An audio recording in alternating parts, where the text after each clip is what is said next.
Albert Einstein's story does not begin with brilliance. It begins with a quiet boy born in 1879 in Ulm, Germany, a child who spoke late, asked unusual questions, and stared at the world with a seriousness that adults found strange. His parents worried at first. He barely spoke until the age of 4. But what they did not see was that young Einstein spent those silent years observing, absorbing, and forming the curiosity that would define his life. One of the earliest moments that shaped him happened when he was 5. His father showed him a simple compass. The young Einstein was mesmerized. No matter how he turned it, the needle pointed in the same direction, guided by a force he could not see.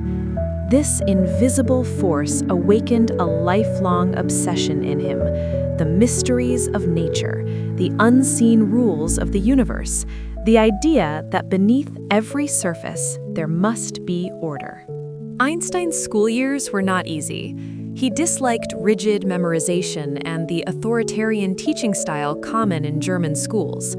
Teachers often mistook his independence for rebellion. One even told him he would never amount to anything. But Einstein was not unmotivated. He simply learned in his own way. After school, he devoured books on mathematics and philosophy, teaching himself concepts far beyond his grade level. In his teens, he discovered Euclid's geometry, which he later called his holy little geometry book.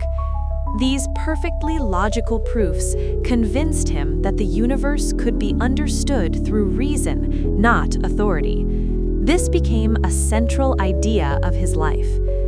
At 16, Einstein experienced a defining thought experiment. He imagined what it would be like to ride alongside a beam of light. Could you see frozen waves? Could light stand still? That question stayed with him for 10 years and eventually led to the foundations of special relativity. Einstein finished school in Switzerland, where teaching was more progressive and creativity was encouraged. But even then, after graduating from the Zurich Polytechnic, he struggled to find a job. No professor wanted him as an assistant. He had been too outspoken, too unconventional. Instead, he took a modest position as a clerk at the Swiss Patent Office in Bern. That failure, ironically, became one of the most productive gifts of his life. Away from academic pressure, Einstein worked by day examining mechanical inventions. By night, he pursued the questions that had lived inside him since boyhood: the compass needle, the light beam, the laws of motion.